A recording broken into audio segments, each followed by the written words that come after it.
Ladies and gentlemen, I don't know what you want from me. It's like the more money we come across, the more whiskey we drink. Welcome to Dram Talk. I'm Brad. And I'm Daniel. So today, we are taking a trip to the Isle of Mull. In particular, the coastal harbour village of Tobermory and its namesake distillery. So we're going to be looking at the Tobermory 12 and the Ledaig 10 today. So these are both produced at Tobermory Distillery. The Tobermory 12 is their unpeated one, while the Ledaig 10 is quite peated. We're talking Isla level peated. Oh yeah, I mean, we've got the Drams poured already, just so we can get straight into it, but the Ledaig 10, it's, you can tell it's there. Yeah, the moment you open the bottle, it's just like a puff of smoke is rising into the room like a genie, and I don't know, if I had a wish, I'd wish for this bottle. Yeah, I mean, just going off the nose, I can already tell I might just love the Ledaig. Yeah, just to give a bit of background on the Tobermory distillery, because I think it has quite an interesting history.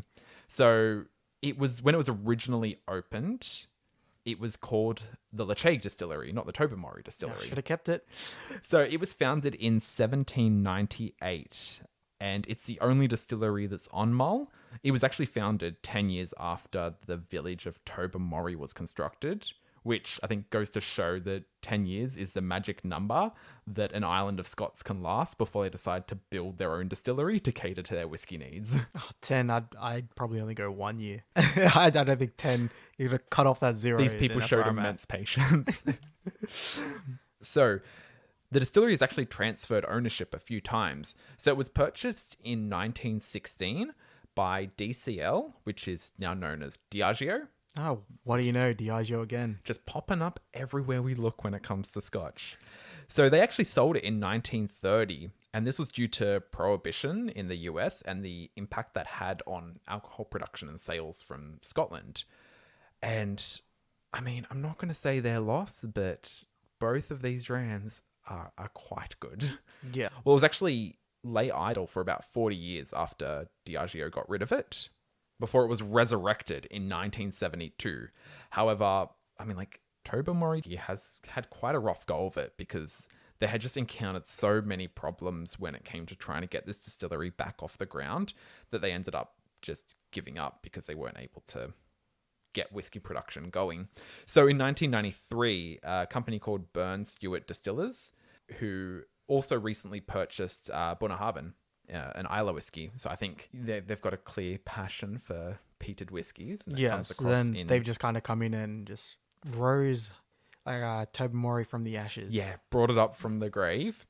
And they've done a really good job. So now this distillery has always created both, or as far as I can tell, it's always created both a peated and an unpeated whiskey. And it seems that their names have been representative of that. So it's hard to say because historical records are a little bit sketchy, but it seems that they always gave two different names to their whiskies just so people could distinguish between whether they were buying the peated or the unpeated one. You know, that's smart. Rather than just going, this is Tobermory heavily peated, or this is Tobermory peated, just put another brand on it, you know? Yeah, exactly. As we mentioned in our Whiskey Club episode, the Tobermory 12 was the first bottle I got through that club and really kickstarted my whiskey collection journey that has ended at us being here doing a podcast on it. Well, not ended, but it's brought us to this point. I was like, ended. You know something I don't. I'm hanging up the headphones, Brad. Yeah. And the thing, when you look at Tobermory and Ledaig, if you went into the shop and you saw them, you could probably tell that they're owned by the same distillery, or they're rather produced by the same distillery. The boxes are very similar. They have the same iconography on the top, and even the bottles are pretty much identical, bar the color. And then just going back, so really we just have our Burn Stewart Distillers to thank for bringing this distillery back, because if they never came along, we wouldn't be sitting here today. If we're looking at their production run, they took I guess a similar road they took with Bunnahabhain, where they worked on making Tobermory in the first half of the year, and then Ledaig. So in the first half of the year, they went stuck with Tobermory, then they started creating Ledaig in the second half. And I think so 6 months peated, 6 months unpeated. Yeah, and I think that's probably smart. You probably want to get maybe the traditional flavor of the distillery back. Yep. So you want to bring that up again, and then you can start going into your next avenue as well after that. Yeah, and I think, I mean, like when I first opened Ledaig and first tried it, like it just blew my mind how much I loved it. And I was like, it was almost like rediscovering peated whiskey all over again. And I think that comes down to the fact that I did not expect it to be peated so well, Yeah.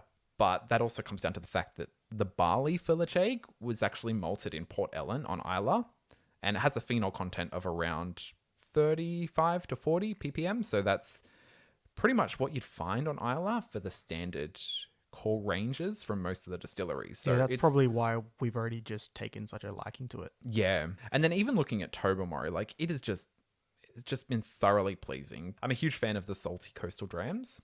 Yeah, and maybe not just even like that coastal dram, it's just that salt that's probably always present in an island distillery, such as like Talisker as well. Yeah, like Tobermory's brand ambassador, Dr. Kirsty McCallum, she attributes the salt that comes across in this dram to its maturation on Mull. So whiskey maturation is all about the casks breathing in the atmosphere. So there's gonna be some influence from where they're aged, and we've pointed that out when it comes to the the Islay distilleries that are set along the coast, whether it's Lafroig, Lagavulin, or Ardbeg. They all have that kind of characteristic seaside notes. And so, yeah, she does attribute the salt that comes across in Tobermory, not necessarily the same kind of intense salty level of like what you'd usually put on fish and chips when you're sitting by the coast, but like the coastal air. So you're getting like the sea breeze that's carrying across. Yeah, so like nice... everything you mentioned before with Ardbeg, Lafroig, and Lagavulin. Yeah, exactly. These are just both fantastic. I've thoroughly enjoyed them, and the amount that's left in my Tobermory, it's pretty much indicative of that. Yeah, it's dwindling down. I know it's really sad, and like I don't know what it's like for a lot of other places. I know for us here in Australia, it's not that easy to find. Like I've never seen this bottle on the shelves. I know you are able to get it, but it's usually at the more select whiskey outlets. Like the distillery itself, it's pretty small production. Like I guess if you're comparatively looking at it to the ones that you'd find on mainland Scotland, right? Yes, they're not producing on the same level of any of the Diageo distilleries. Yeah, and then that's a huge advantage, I think, as well, because it just gives you that time, or rather the ability to actually focus on producing a quality product. And so they're always consistent integrity bottlings. Yeah, exactly. Like they're all natural color, they're non-chill filtered, and they all have an age statement. So I think like you could not tick any more boxes when it comes to these. Yeah, so just let's actually get into the dram itself. Yeah, I'm almost sick of talking about it. I just really want to get into this one. I was looking at you. Come on, like wrap it up, Daniel. Let's get into it. Okay, so looking at Tobermory, it's a golden yellow color. I mean, it's clearly natural color. And I think like what I'm finding as well when something's natural color, like when you angle your glass and you're moving it around, you can kind of see it's not like just a consistent solid block of color. It's like a kind of gradient. Yeah, exactly. Through it, so you can kind of tell, okay, this isn't artificially produced, because the ones where you find where they've actually added the coloring, the color is just consistent. No matter how you move the glass, it just stays the same. So if I'm going on the nose, it's very pleasant. It's really inviting, really sweet as well. Very, very sweet on the nose. Yeah, very sweet, but then like it's got that kind of nice little bite of salt. Yeah, like, I'm not really getting the salt on the nose. Like I'm just getting like all the sweet notes. Like I'm even getting like, oh, actually, no, yeah, I just shot myself in the foot there, because I was like thinking like, yeah, I'm not getting the salt, and then, oh wait, what's that sweetness that I'm picking up? It's salted caramel. Salted caramel. Yep. I was just about to bring that up. I'm like, yeah, I was like, Brad phrasing. Jesus Christ. Yeah, it's very floral as well. That's what I'm finding. Yeah, it's for me, it's like more like honey. Yep. It's like more like a honey note. And I guess Daniel and I, we've made mead before, and we used a floral blossom honey, and the nose that I'm picking up on this is very similar to that. Yeah, I where see that. It's like a really, I don't know if like you can say like a honey can be floral, but I don't know. That's what I'm kind of picking up. I mean, like when we talk about the notes that we're picking up in the nose and flavor, like there's like a balance. So when I'm talking about sweet, I would usually categorize it as like sugar sweet or floral sweet, because honey is like a byproduct of pollen from flowers. So that's where I think there is kind of like, looking at the Venn diagram, you have floral and honey notes overlap. There you go. Redemption from the salted caramel mistake there. Redemption. And there's There's almost something, I think it comes down to probably like a twist of orange zest that is like, there's like a link there between this and Oban. You took the words out of my mouth. I was just about to say, like, I was really going to say, like, the citrus note that I'm picking up in the background here Yeah. is so reminiscent of Oban. And this is just like, this is one of the things I love going on these whiskey journeys is as you start drawing these lines of connection, it's like little roads that are joining distilleries together. And I think it's just great. And it really shows that, yeah, Oban is a gateway to the Isles. Yeah, that salted caramel note, though, is very strong. Yeah, Yeah, that's very like what you get immediately when you pick it up. Well, onto the palate. Yeah, it's onto the palate. Let's get onto it. Initially very sweet. And then it turns into, yeah, like a salty tang. Yeah, it's like, I'd say it's like a very layered dram. Yeah, Like, definitely. there's a lot going on. You get those notes of citrus there, but then I get like a toffee note. Yeah, there's definitely toffee in here, like 100%. Toffee, then the honey's still there. Then I don't know if that, like, little nip I'm getting, that little bite, I don't know if that's like a ginger. Ginger, yeah. I don't know if it's ginger or if it's just that saltiness you'd get from an Isle dram. Yeah, I mean, like, the ginger comes across more at the back of the throat towards the finish. So as the layers have kind of, like, Yeah. as you said, it's very layered. So you kind of getting things in waves and it comes across at the end. And so especially when, like, as I'm talking and breathing in, it's just kind of flaring up constantly as the air's passing over it. Every time I take a sip, like, straight away on the tongue, it's a really sweet toffee note. Yeah, it's a very sweet dram. It's almost as if you're drinking a whiskey from Speyside. Like, I'd say, because That's holidaying on the islands. Yeah, It's on the Speyside holidaying on the coast. yeah, like the sweetness is almost drawing me back to the Glen Grant 15. Okay, yeah. How that was very, very Yeah. sweet. And it had a real strong honey note and that toffiness. That's kind of still present here as well. So really enjoying this one so far.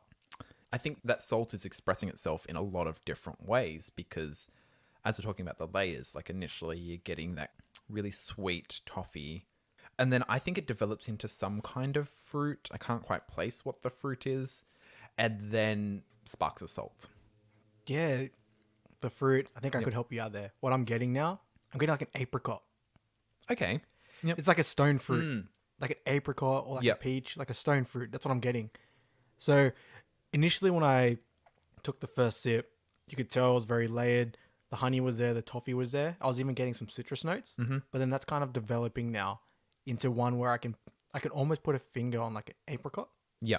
Okay. Like, yeah, yeah. I can really see that. But I mean, overall impression so far, without the addition of water, this is a very pleasant dram, I'd say. And I mean, what's the ABV on this one?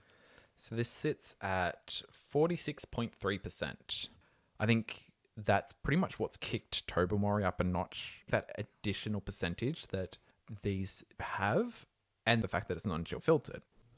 So chill filtration is used for when whiskies under 46%, they are like particularly susceptible to clouding when they get cold. Yeah. So what chill filtration is they intentionally cool down the whiskies so they do cloud, and then they filter them to remove those particles so that when they do get cold again, there's not that kind of element in there that clouds them. But what Burnt Stewart have done differently is they've, for their distilleries, Tobermory, Bunnahabhain, and I think Deanston was the other one. Like for those, what they do is they set their baseline ABV at 46.3% so that there's really no need for chill filtration. They just kind of completely remove that from their process altogether. Yeah, and like even like with the whole filtering process, like some whiskeys more often than not will just be barrier filtered as well. So we'll definitely go into that in another episode where we discuss barrier filtration and then chill filtration and the whole shebang. Yeah. All right, so I think we're just going to get into it. We're going to put in a teaspoon of water as we customarily do. Definitely on the nose with that addition of water. Like the sweetness comes across even more. Yeah. But I'd say if anything, it's more of the vanilla and floral sweetness that's come across. Like that not overpowering, but that really strong salted caramel doesn't seem as strong. There's a lot more of the other kinds of sweetness that are presenting themselves. Yeah, 100%. The vanilla has, I guess, taken the driving seat now for me. Yeah. Yeah. I'm really enjoying how complex this dram is. Under the palate with the water. Oh wow, that has changed quite a bit. Yeah. I don't know if I like that. Like with the water, I've lost the salty edge that was there. Yep, I would agree. The salty edge is kind of It's disappeared. Like it's washed away, but at the same time, there's a lot more flavors there that are coming up. I would agree. I do prefer that salty tingle, that salty bite that it does have, and this would be one of the first times I've actually come back to this one since we've begun exploring them and adding water. So I haven't had too much experience with this adding water. So this is kind of new for me.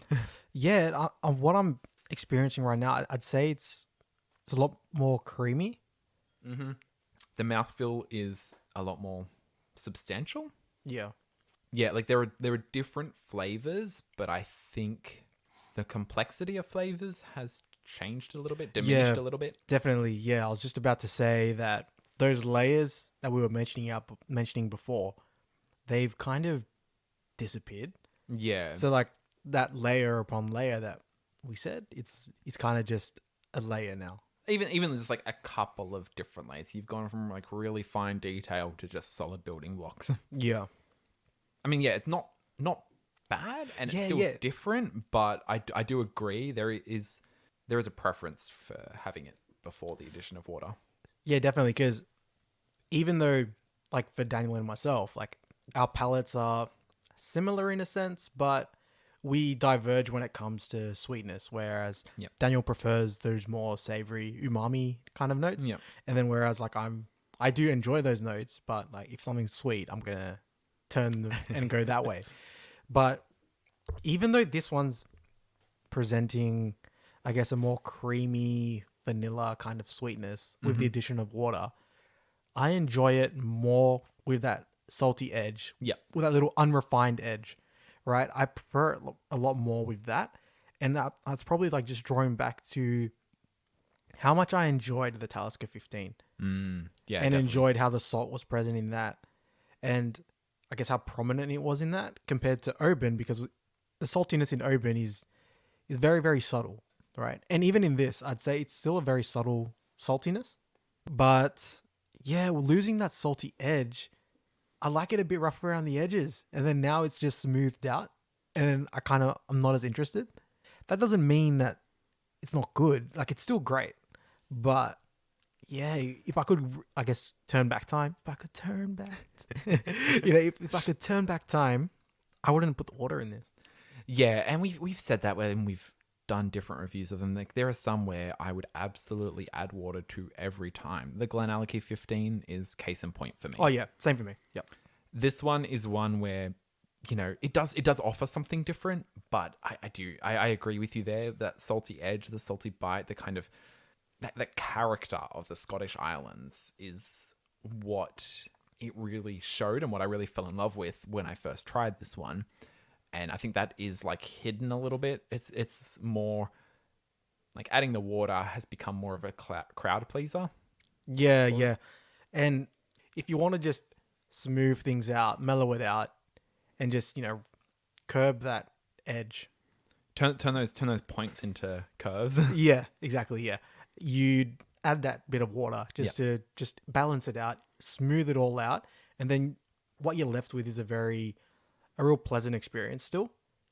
Yeah, and as I mentioned at the start, like I would not hesitate recommending this bottle to people, and I think whether you're a fan of the islands, whether you're a fan of Speyside or the Highlands, like this does have something for everyone, depending on what it is your preferences are, and I just thoroughly enjoy it.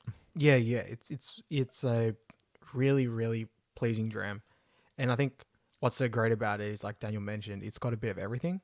And then that just goes back to, I guess, my initial impression where I was just saying this is just a very, very layered dram. Yep. And it's quite complex as well. So I thoroughly enjoy that. Before we get on to the Ledaig, let's go to our segment. Yes, a new segment. The journey continues.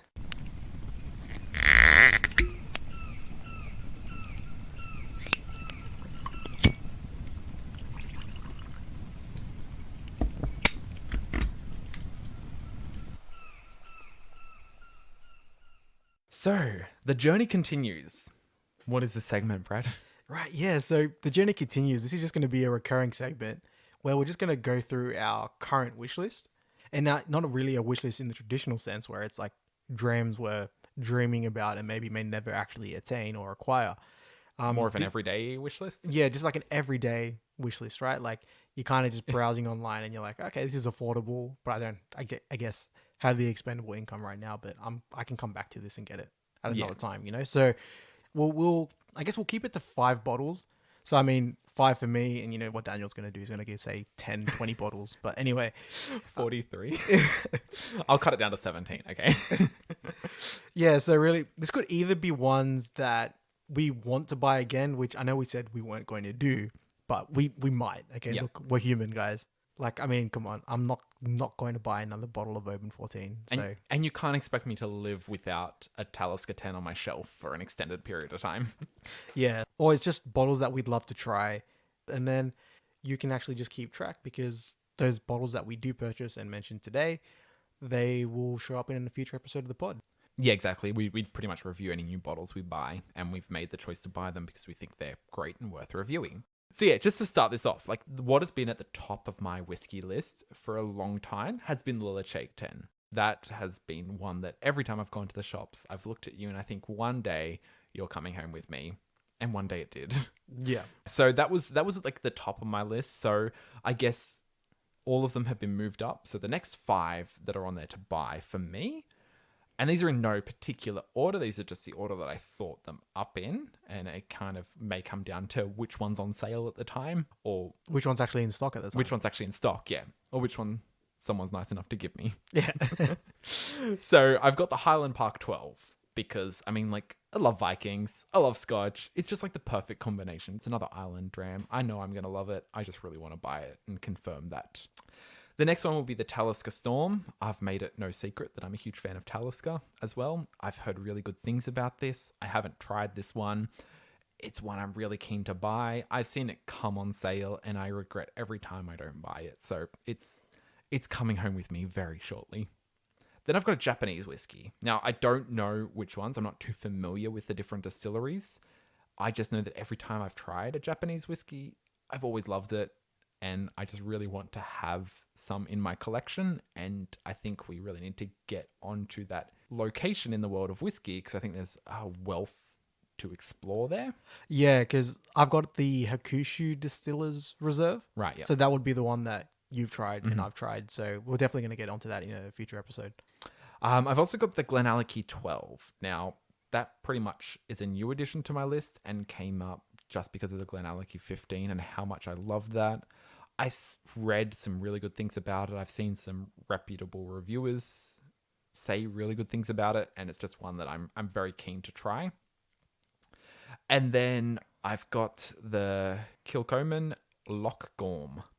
I've got that on my list because I think that's a really interesting distillery. It's the only one on Islay that works from farm to bottle. They grow their own barley, they malt it, they age it, and they bottle it. So I think they're doing a good job, and they seem to be like a new up-and-comer from Islay, and they're just everywhere now.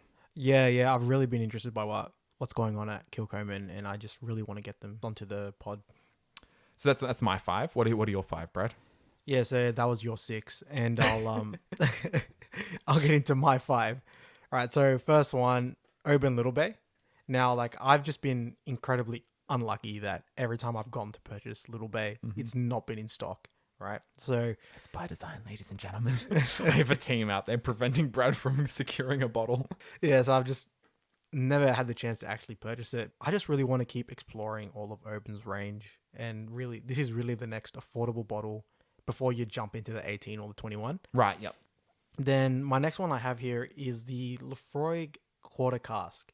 Now, I've heard excellent things about the Quarter Cask, and just going off how much I really enjoy Laphroaig 10, I just know that I'll thoroughly enjoy the Quarter Cask. So that one for me is like really just up there. The next one, it's actually going to be a bourbon. Ooh, okay, yeah. Yeah, so that's the Blanton's Single Barrel Gold Edition.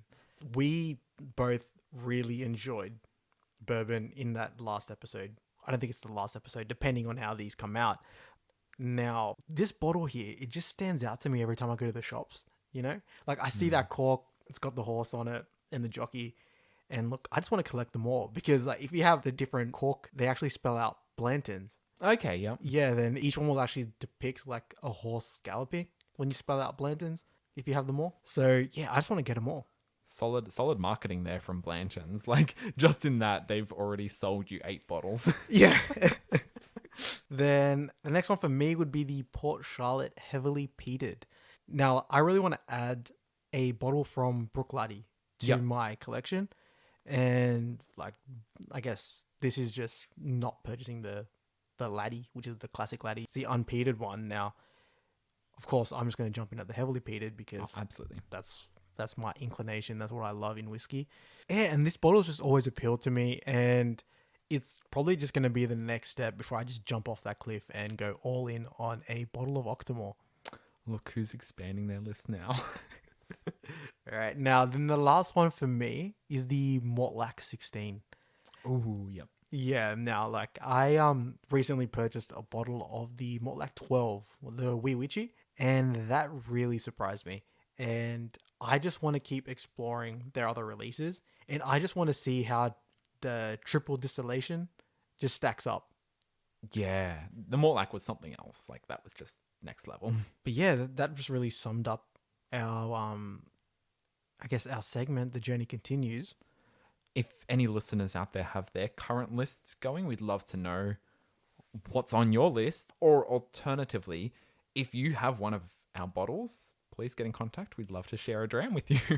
Yeah, and just, dramtalk.au@gmail.com. So send through your current wish list and what you're going to go out and buy, because Daniel needs another 5 to add to his list. So let's end the segment with that. And we'll head to the Ledaig shortly.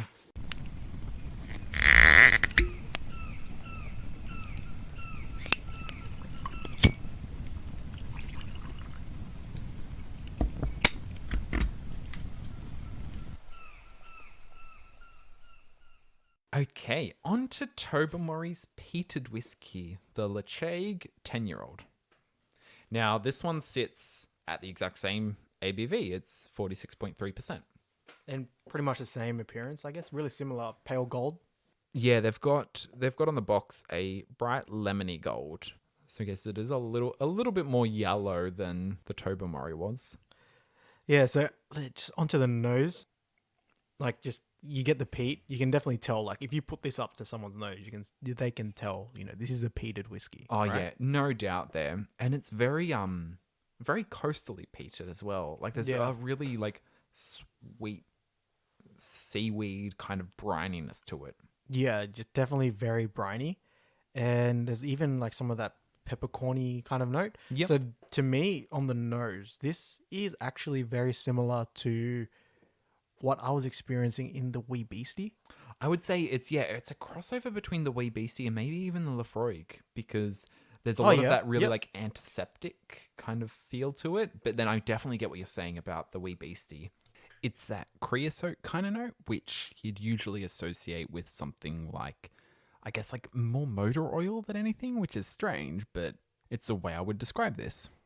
And now I'm just turning to the box here. The other things they've mentioned is wax polish, mint chocolate, and floral seaside aromas.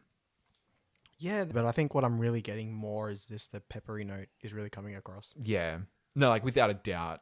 The predominant notes here is seaweed, smoke, antiseptic, and pepper. Onto the palate? Yeah, just onto the palate. That is a peated whiskey. Damn straight. Yep. Okay, so this is where I think we have to kind of distinguish between when a lot of other distilleries do peated whiskies, because, I mean, Islay is the peated ruler of Scotland. Like, they just do peated whiskies. Other distilleries do peated versions of their whiskies, or as we saw in the Cooper Khan, a slightly peated version. Yeah, definitely. Like, I mean, the peat in that was incredibly subtle. Mm-hmm. This is punch you in the face, Pete. Yeah. And I mean, like, Kubicans was by design, so I don't think it's Yeah, really... probably, yeah. It might not be fair to compare the two. That's true. And like maybe that just might be the addition and the bottling that we have of Coopercon. That's very true. They do have Yeah. quite a range. I think at the moment they've got 3 editions out, of which we only tried 1. But it'd be interesting to know how other distilleries stand up to this with their peated versions.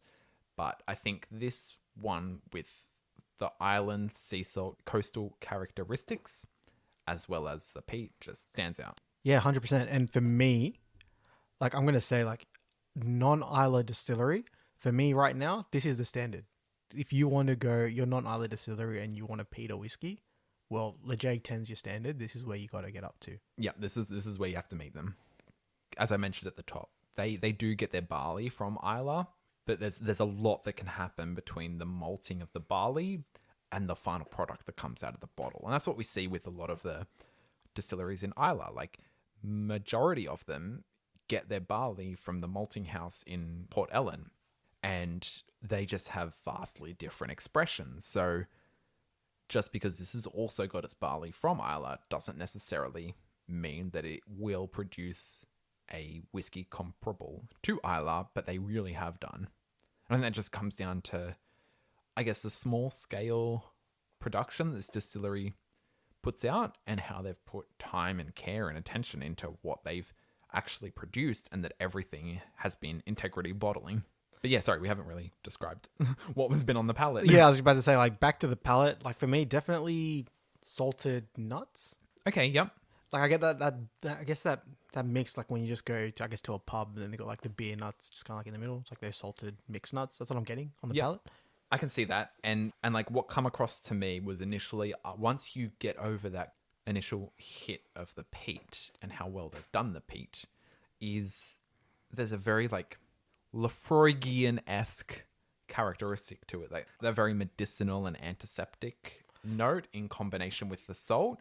But what I ultimately found with this, like how this whiskey expresses itself, is it goes from peat and it turns into almost like a licorice flavor at the end. And it's one of those ones that does warm your throat and chest. Oh yeah, I can see that. I was definitely following you with the medicinal notes, and then I can kind of see the licorice or, like, I guess the anise kind of note. Yep. But the anise, I guess, kind of isn't that strong for me. And just like on the finish as well, it's a very good warm finish, and it just lingers around. Yeah. Well. I've just got smoke at the back of my nose. Like, I just really love how well they have peated this whiskey. It's just, I mean, it's everything you'd want in an Isla whiskey, and they're not even on Isla. So it's everything you'd want in a peated whiskey. Yeah, definitely. All right, so I think we need to add a teaspoon of water and see what happens. What I found on the nose is the peat has kind of dulled down a little bit, and it's brought up a lot more of the medicinal and antiseptic note, and then almost like an underlying sweet note too. And I'm definitely getting the mint now. Like, that's coming across really strongly. And I could see what they mean by mint chocolate. I was more getting mint ice cream. Okay, yeah. Like the really green mint ice cream. But I mean, I guess mint chocolate chip ice cream. I was going to say, like, normally that mint ice cream anyway is mint choc chip, right? So I guess you are getting that mint chocolate note. I'm not really getting that. Like, I'm still picking up like a strong peppery note that's still present. Okay. So I can still get like a bit of a bite on the nose from the pepper. It's very malty. Yep. But with the water as well, I'd say it's a lot more briny. Yeah. The salty brininess, the antiseptic, and the mineraliness are all kind of like colliding for me at that one time. And then, like, following that is where the mint chocolate chip is coming in onto the palate. Okay. So, like, I had a note down before from my first initial tasting with this, and I wasn't sure. Like, I read it and I'm like, did I really get that? And as it hit again, I was like, definitely did. It's a sherbet. Okay. It's like that feeling when you put sherbet in your mouth and it kind of, like, as it dissolves in your mouth, that same kind of note hit the same time when I tried it again. Yeah, I can kind of see that. It's definitely not the flavor of that, but it's more like the sensation of the sherbet dissolving on your tongue. Yeah. Yeah. Yeah. And the evolution from peat into licorice is hitting for me a lot stronger now. Yeah, I mentioned before, like, well, I wasn't following you along with that anise note, but yeah, with the addition of water now, I can kind of start to see a connection to that. Then again, like even with the water, it really dulls down the peat. So that initial peat hit isn't as strong anymore. Yeah, I'm not feeling the smoke in the back of my nose as vividly as I was before the water. But this is one where, would I add water to this every time I came back to a dram? Probably. I'd probably add water more Just to the tail end of it. to the tail end of it, the last third as opposed to halfway point. Yeah, yeah. Like even for me, like with the water now, like the peat subsided, and then I'm picking up some more notes like vanilla. Yep. Like I'm getting some vanilla notes, and like I mentioned before, that maltiness is there as well, and it's still a bit briny as well. Yeah, I think I would attribute that to the fact that these are both non-chill filtered. Like when you add water to it, you can almost tell when they're non-chill filtered because it drastically changes the mouthfeel when you've added water. Yeah, right, definitely. And I'm really thoroughly enjoying the Ledaig, and I'm enjoying what the water's done to this one, more so in the Tobermory. And like I'm on the same fence as you, where it's like when we revisit this, like if you tell me, oh Brad, you want to add some water to this, like it would just be probably like one of those where I can kind of look at you, then it's like any given day kind of thing, you know. It's like maybe sometimes I'd say, yeah, nah, I'll just sit with it and I'll just finish it like that, and then you catch me on another day and then it's like, yeah, I'll take the water. But like adding water changes it enough for it to be enjoyable. It makes up for that loss of the peaty impact. It does make up for the loss of it on the tail end of it. Not enough for you to... We do it straight away. Yeah. And then it's like, Daniel's looking at me, I got like a tear rolling down my cheek. And I'm like, what have you done? So, I know we missed it out on the Tobermory 12 because we were just so into it. Yep. But let's just do a dram in words for Tobermory 12. Ooh, yeah. So my German words for the Tobermory 12 may just be the subtle marketing that they've put on the box, but I'm walking along a wooden pier in front of houses that are sitting on a hill right along the coast. So like if you Google Tobermory and you see what it is, like I'm there. I feel like I'm in Tobermory. I haven't been to Tobermory, but it's just like, it's what I imagine being there to be like. So for me, a dram in words, Tobermory 12, you're at the beach and then the ice cream trucks come around. Okay, yeah. You've gone up and then you've asked, can I have a vanilla? And he's like, sorry, I only have salted caramel. He's like, that's all I have. And then you're kind of like, oh, well, I mean, I can kind of see the vanilla machine at the back, but why are you only selling me salted caramel? But then you're there, it's a hot day, you're like, fuck, like I just want ice cream, so yeah, I'll take the salted caramel. It's like every order you make, he just pours a salted caramel cone and hands it exactly, to you. yeah. Like, So then I'll have mint chocolate chip, salted caramel. yeah, and then you get your ice cream, and then when you look at it, you're like, oh, because he lied. It's a bit of a swirl in there. There you go. You got a bit of salted caramel. You got a bit of vanilla, and then as you're taking your ice cream, you're going along the beach. The sea air's all there as well. And that's for me a dram in words. So yeah, going on to the Ledaig 10, a dram in words for me. So this one for me, this is where I'm at a seaside town. Okay, yeah. Right, I'm at a seaside town, and I can almost think back like to when I was in England. Like I'm at a seaside town. I've got the fish and chips, and they commonly have like vinegar. Yep. There as well, so you can pour the vinegar on there as well. I've got my fish and chips, and I'm walking down like from the seaside town to like there's a beach nearby. I've walked down to the beach, and when I've looked down, I've realized they don't have a good ratio of salt to pepper. They've put too much pepper on my chips. Yep. So I've just got chips that are pretty much black with pepper. I'm just like, oh, damn. Like, then you look back, you're like, I can't, I'm not walking back. Got to make the most of Yeah, it's this. like, I'm not walking back to get this fixed. Yeah. And then with every bite, you realize you're enjoying it even more. That's fair. That's fair. For me, Ledaig, I'm still at Tobermory. I'm still walking down that pier. However, I wouldn't exactly say rain, but maybe the wind just picked up crazy and you know a storm is coming. So you've taken shelter in the nearest mechanic store and you're lighting a fire because you know you're going to be, you don't live in this town. You're going to be holed up in that rickety old shed for most of the night. So you light a fire. You've got like the oil soaked rags lying around. There's a lot of like the ground is just dirt. It's not concrete. It's like on dirt ground. So it's very earthy. Or even not a mechanic store, even a boathouse. So it's like you've got like the fumes in the air, and the fire isn't like a dry campfire or like a fireplace fire. It's you makeshifted a fire, and it's very raw, very chemically, very earthy, but it's still a comfort nonetheless. Okay, yeah. Yeah, that's pretty good. Now, onto the ratings. Get into it. All right, so Tobermory 12. For me, that is going to sit at a 7. All right, what about you? I would put it at... I'm just looking back at our past ratings. I'm going to put it at 7.8. Okay. It's borderline 8. Okay, yeah. All right, it's very good. That is great. So for me, Ledaig 10, I'm going to give that a 7.9.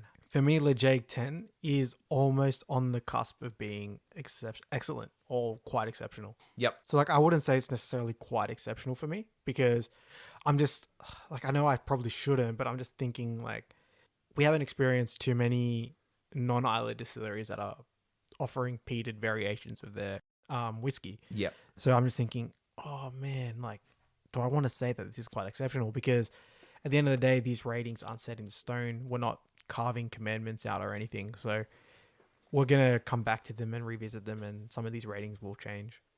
And I think maybe that's a good point. Maybe we should even have a look back over at our previous ones and give them a point something, because I think even just a couple of episodes in, we're finding that, just giving them like a 1 out of 10 number doesn't really encapsulate where they sit, especially in comparison to other ones that we've given that same number to. Yeah, definitely. So I think in leading into that, I'm going to give the Ledaig an 8.2. I think this is excellent. I was surprised. I enjoyed it. I have loved every dram I've had of it since. And just to see a non-Islay peated whiskey done so well, I think it deserves an excellent. Yeah, like for me, like this could pretty much be an excellent, so that's why it's sitting at a 7.9. Look, I guess really to sum this whole episode up, if you're, like as we mentioned, I guess at the tail end of Tobermory, if you're more inclined to, I guess, a sweeter dram or a sweeter drop, just go down and grab a bottle of the Tobermory 12. However easy or difficult that may be to find, try and source it. I think it's well worth your effort. And even the Ledaig 10, if you're trying to experience and see what a non-Islay distillery can do with peat, then the Ledaig 10 is well worth your time as well. Yeah, and like my point on that is, if you're after something a little bit different, like you don't want to just buy one of the standard Scotch ranges that the local bottle shop has, like track down one of these, because I think no matter what your palate is, you're going to enjoy it. Yeah. Because as we said, like the Tobermory, if you're a fan of either coastal or sweeter drams, it has something for you, and the Ledaig offers you a peated version of it. So if you're looking for more quality but still at a reasonable price, these are both great options. And they're integrity bottling, so you can't really ask for much else. For me, I would have no problem recommending these to anyone, because like this distillery is just doing a really good job of what they're producing. Yeah, exactly. And Tobermory 12, I guess hard to say how much this sits for us in the shop, because we haven't necessarily seen it that often. But Ledaig 10, how much is that, $90? 90, yeah. Yeah, so man, I mean, for us here in Australia, excellent options really, if you have the chance to give them a try.